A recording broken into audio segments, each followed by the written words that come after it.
Isa, Coucou les amis, comment tu vas? bien. De quoi on parle aujourd'hui? Alors aujourd'hui on va parler de tous les gens qui ne s'aiment pas. Alors il y a deux catégories de gens qui ne s'aiment pas. Il y a ceux qui savent qu'ils ne s'aiment pas, qui écrivent je m'aime pas. Et puis il y a tous ceux qui pensent qu'ils s'aiment mais qui ne s'aiment pas. Et comment on voit qu'ils ne s'aiment pas? C'est simple, c'est que ce sont les gens, tu vois, qui sont toujours en train de se critiquer, de se traiter de con, d'incapable. Il y a une espèce de petite voix là qui est très violente dans leur tête. Et tous les gens qui finalement se sacrifient, qui vivent des situations douloureuses, qui les rendent pas bien, des choix où ils sont obligés de faire des trucs qu'ils aiment pas, des gens aussi qui prennent pas soin d'eux, d'une manière ou d'une autre. Ils s'aiment pas assez. Mais on est tous un peu comme ça, on a tous dit à un moment donné oh je suis con, oh mais j'aurais pas dû faire ça. Oui, après, si tu le dis une fois, c'est différent que si tu te le répètes à longueur de journée, évidemment. Ok. Et d'où ça vient ça en fait? Alors, d'où ça vient? Donc, il y a plusieurs raisons. On va prendre la première qui est, en fait, quand l'être humain, par nature, est dans un amour inconditionnel. Donc l'enfant, a priori, vient au monde avec cet amour inconditionnel. Et il attend ça. Il va se mettre à la recherche de cet amour inconditionnel. Le truc, c'est que la plupart du temps, le milieu adulte dans lequel il est plongé, ce sont des adultes qui ont des principes éducatifs plutôt rigides, des peurs multiples, et donc ils vont avoir des attentes envers l'enfant. Des attentes qui ne correspondent pas souvent à ce que l'enfant est. D'accord? Donc l'enfant, il est dans la spontanéité. Il n'y a rien pour lui qui est bien ou mal, en fait. Tout est pour l'instant. Il découvre la vie, les gens, le monde qui l'entoure. Et petit à petit, il va découvrir qu'il aime des choses, qu'il aime moins certaines choses. Mais Et il avec... va se prendre les frustrations du monde adulte qui l'entoure en plein dans la tronche quoi. il va être confronté aux réactions des adultes qui ont des attentes, comme je le dis, par rapport à un enfant. Donc on sait bien qu'aujourd'hui, beaucoup d'adultes voudraient que l'enfant soit sage, en bonne santé, obéissant, studieux, doué pour ceci, n'aimant pas cela. Et ça ne correspond pas toujours à qui est l'enfant. Et donc l'enfant, il va commencer à croire et à comprendre, du coup, que pour être aimé de cet amour inconditionnel, il doit être sage, obéissant, studieux, aimer ceci et pas cela. Et donc, très rapidement, il va commencer à se sentir mauvais parce qu'il va toujours prendre ça pour lui. Il va jamais dire c'est ma maman qui a un problème, tu vois. Et donc, ça commence parfois par des choses très anodines. Par exemple, par rapport aux besoins de l'enfant. Donc, l'enfant n'a plus faim et quand il ne mange plus, maman va s'inquiéter, va s'attrister, va se fâcher parfois. Parce que maman a appris que un enfant de tel âge doit manger telle quantité, voilà. Et donc quand l'enfant va voir la réaction de sa maman, il va d'abord ne pas très bien comprendre, en fait, tiens, pourquoi maman? Et puis il va se dire, quand je suis comme ça, maman ne m'aime plus finalement, ou je cause du tort à maman. Donc il va commencer à se sentir coupable, tu vois? Quand il n'est pas fatigué, il est en pleine forme et il est 20 h du soir, ou il est plein d'énergie, et que papa est fatigué, et que papa veut qu'il aille dormir, l'enfant n'a pas envie d'aller dormir parce qu'il n'est pas fatigué. Mais papa a entendu qu'un enfant de cet âge-là doit aller dormir à telle heure. Et en plus, papa est fatigué, tu vois. Donc, voilà. Et donc, en fait, il va y avoir une espèce de confusion dans la communication. Parce que le parent pourrait très bien dire à l'enfant, voilà, moi je suis fatigué et je voudrais bien que tu ailles dans ta chambre, t'occuper tout seul, jouer. Et en tout cas, ce que je veux, c'est que demain matin, tu sois en forme quand je vienne te réveiller parce qu'on va à l'école, parce que je vais travailler. Mais souvent, c'est pas de cette façon-là que les choses sont transmises à l'enfant. Alors je dis ça pour les besoins de l'enfant, donc ça commence très jeune avec mets ta veste, il fait froid et l'enfant crève de chaud.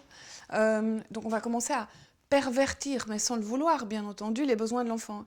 Et l'enfant va commencer à se dire, moi je ne sais pas, je me trompe.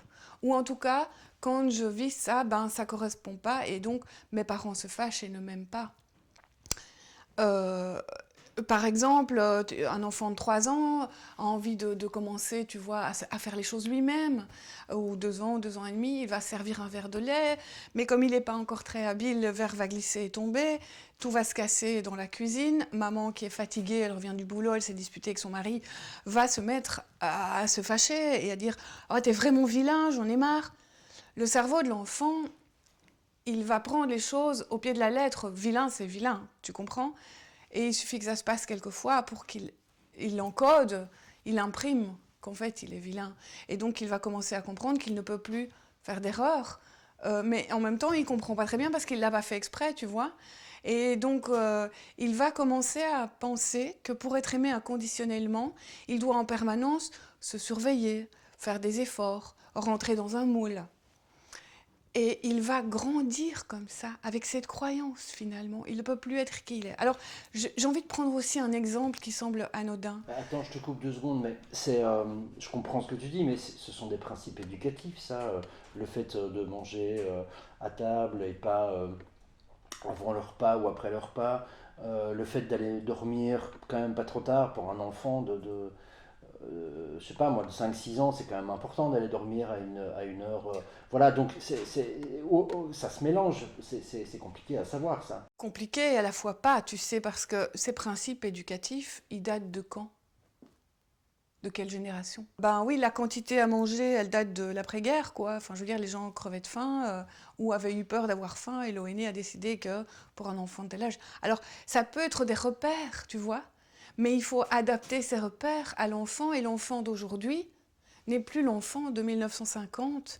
Donc, ce sont des repères à adapter. Et c'est ça que je dis. C'est bien d'avoir des repères, mais ce ne sont que des repères. Le drame aujourd'hui, c'est qu'un enfant, par exemple, et j'ai eu le cas il n'y a pas longtemps dans une consultation, un enfant qui ne marche pas ou qui ne s'assied pas à 9 mois, on a peur qu'il ait des retards, tu vois. Et donc, on va se mettre à l'épiller. On va lui faire passer une batterie d'examens, on trouve rien. Alors qu'en fait, cet enfant, je disais à la maman, mais votre enfant ne s'assied pas, il a 2 semaines, un mois de retard, ok, mais qu'est-ce qu'il fait d'autre? Et en fait, elle me dit, ah, je vois ce visage qui s'éclaire, et elle me dit, mais en fait, elle est hyper douée dans la communication, je vois qu'elle comprend tout ce que je dis, qu'elle réagit, qu'elle interagit, enfin... Donc, je lui dis, mais madame, votre enfant ne peut pas évoluer sur tous les plans en même temps, et donc il faut tenir compte de l'individualité. Alors, tu vois, c'est un peu le drame de cette société, c'est d'avoir grandi dans des familles qui sont, j'ai envie de dire, en apparence normales. C'est un terme d'un auteur de Ryle, qui en fait, il dit le drame de ces enfants qui grandissent dans des familles qui sont en apparence normales, où ils ont à manger, ils ont chaud, ils ont des soins médicaux, ils peuvent aller étudier, et on attend d'eux qu'ils se comportent de telle manière. Et donc, il y a une part de l'enfant, il y a qui il est, qui est complètement rejeté et abandonné, voire brimé, tu vois. Euh, et en cause ces principes éducatifs, ces lignes de bonne conduite pour être quelqu'un de bien, pour réussir, pour être en sécurité. Mais c'est bien d'avoir des valeurs avec des codes, c'est juste qu'il faut adapter ça à l'enfant. Et la plupart du temps, euh, je vais te donner un exemple, tu vois, d'une valeur. C'est une dame qui est à peu près mon âge qui vient me voir et qui m'explique que quand elle était petite, elle adorait la danse. Et donc, elle a dit à ses parents, je veux faire de la danse. Et son père lui a dit, pas question, tu feras pas de la danse, c'est pour les putes. Mais sauf que la nana, elle s'est dit, oh, mais l'enfant qu'elle était s'est dit, mais donc moi, si j'aime la danse, je suis une pute. Sauf qu'elle sait pas ce que c'est qu'une pute, mais elle comprend bien que c'est pas bien d'être une pute. Et elle a grandi avec cette croyance, tu vois. Et ok, il fut une époque où c'était pas bien de montrer son corps, que ça faisait un peu déluré pour une femme de bouger son corps, quoi. Mais donc, ce que ça veut dire, c'est que finalement, l'enfant va apprendre et grandir en continuant d'y croire, hein, qu'il doit se sentir coupable, d'avoir envie de prendre plaisir avec ce corps, d'avoir des besoins, d'avoir des ressentis, parce qu'on va parler tout de suite aussi des émotions, d'accord? Parce que la plupart des parents, et c'est ça que j'aimerais bien que tout le monde comprenne, c'est qu'il y a beaucoup de gens qui n'ont pas nettoyer leur bagage, d'accord? Qui n'ont pas tiré des leçons de leur expérience passée, parce qu'ils ne savaient pas qu'il fallait le faire, que c'était bien de le faire. Et donc, ils ne vont pas bien. Et quand on ne va pas bien, on n'est pas disponible affectivement pour l'enfant. Quand on a un problème avec ses propres émotions, on ne peut pas accueillir les émotions d'un enfant. Et donc on ne peut pas entendre un enfant crier. On ne peut pas, quand on est fatigué et quand on est triste, voir un enfant qui saute de joie sur une table. On ne peut pas comprendre que son enfant pleure quand on a appris que pleurer c'était pour les faibles, tu vois. Et donc on va, alors que l'émotion c'est quelque chose de naturel, de spontané, on va dire à l'enfant tu n'es pas bien. Quand on va l'empêcher d'exprimer ça, on va dire on ne peut pas, tu vois, l'enfant va se sentir coupable de ressentir, mais ressentir c'est être. Et donc on va commencer, oui, à le faire se sentir coupable, d'avoir des émotions, donc d'être, d'exprimer ses émotions, donc d'exister par là, ok? Parce que la parole c'est aussi l'existence. Euh, on va l'empêcher de, oui, de développer des talents, parce qu'il y a des activités qu'on pense ne pas être bien, ok, en fonction de l'époque à laquelle tu vis. Euh, et comme on ne remet pas tout ça en question en tant qu'adulte, bah on va trimballer ça, quoi. Donc on trimballe des principes éducatifs qui sont vieux et qui continuent à casser les gens. Et donc l'enfant, comme l'enfant aime ses parents, ok, et qu'il n'a pas la maturité neurologique pour remettre ses modes d'action, ses modes de pensée en question, il va d'emblée dire que c'est comme ça. C'est comme ça qu'on vit, ok? Et il va ramener ça à moi, je suis mauvais, moi, je ne peux pas faire ça pour être aimé. Et il va continuer à grandir en croyant ça. Et donc, il va essayer de se conformer à ce que ses parents disent de lui, puis plus tard à ses profs, à ses amis, et puis à l'amoureux ou à l'amoureuse. Et puis même aux enfants, on va essayer d'avoir cette reconnaissance extérieure. Ok? L'amour inconditionnel ne peut pas venir de là, ne peut pas venir de l'extérieur, pas dans cette société pour l'instant. L'amour inconditionnel, il doit venir de l'intérieur. Donc, devenir adulte, c'est réexaminer tout ça et se dire, ok, je vais prendre mon courage quelque part, parce qu'il faut du courage pour se dire, même si on m'a dit que pour être quelqu'un de bien, je ne peux pas quitter cette femme ou cet homme alors que je ne suis pas heureuse, ok? Parce qu'alors ce qu'on dit c'est, t'as tout pour être heureux, t'as à manger, t'as un travail, t'as de l'argent, de quoi tu te plains? Mais c'est nier l'existence, c'est nier l'existence même. On a des parents qui nous apprennent finalement non pas à vivre, mais à obéir à un système écrasant qui va régenter tous les domaines de ta vie. Et c'est pas mal intentionné, tu vois, c'est de la bête reproduction. On nous en... C'est un peu un endoctrinement, tu vois. Donc il faut qu'à un moment donné, l'adulte que je deviens se dise, je suis pas bien, moi, là, comme ça, en jouant ce rôle-là, en faisant ceci ou cela. Qu'est-ce que moi j'ai besoin? Ok, donc si je comprends bien, trouver qu'on est con, c'est pas, c'est grave. Bien sûr que c'est grave, parce que si toi tu t'aimes pas, tu vas t'attirer plein de gens qui vont te prendre pour un con, en fait, tu comprends? Et après tu vas te plaindre. Mais moi, on me prend... Enfin, ok, mais tu comprends pas que c'est toi qui génères ça. Comment tu veux que les autres t'aiment si tu t'aimes pas? Donc quand tu grandis, ben, à un moment donné, il faut se poser les bonnes questions, de savoir si, en croyant bien faire, tes parents t'ont transmis des choses qui te servent et qui te sont profitables. C'est ça, et il faut oublier cette croyance que la souffrance est normale et qu'on sera plus aimé. Parce que le drame de ces trucs-là, c'est que ces gens qui sont en permanence, tu vois, en train de chercher la reconnaissance à l'extérieur et donc de faire des efforts, de s'imposer plein de choses, la plupart du temps, ce qu'ils récoltent, c'est quoi? Le harcèlement, la manipulation et aussi, ils n'ont pas un retour en fait. Plus tu vas donner sans compter, quelque part pour plaire, parce que la plupart du temps, les gens disent ah mais moi j'aime donner, d'accord, mais clairement il y a beaucoup de gens qui donnent parce que du coup ils se sentent importants et aimés, hein. On a désappris à s'aimer, donc on doit réapprendre à s'aimer. Enfin on peut réapprendre à s'aimer. Alors je crois que si on veut aller bien, c'est la condition, c'est d'apprendre à s'aimer, parce que de toute façon aujourd'hui on voit si les gens vont si mal pour moi, mais c'est que mon point de vue, hein, ben c'est ça, c'est un désamour de soi. Donc il s'impose en permanence un boulot qu'ils n'aiment pas, des règles qu'ils n'aiment pas. Ils imposent à leurs enfants des règles qu'ils n'aiment pas imposer parce qu'alors ils doivent crier, ils doivent... Et en fait, plutôt, tu vois, de se dire, ok, ça marche pas, je vais faire autre chose. Non, ils ont tellement peur de changer de point de vue que finalement ils se détestent de crier sur leur enfant, mais c'est parce qu'ils s'aiment pas ça au départ. Ils s'imposent des relations, ils s'imposent des soirées auxquelles ils veulent pas aller pour être aimés, quoi. Tu vois? Alors que ça peut venir autrement.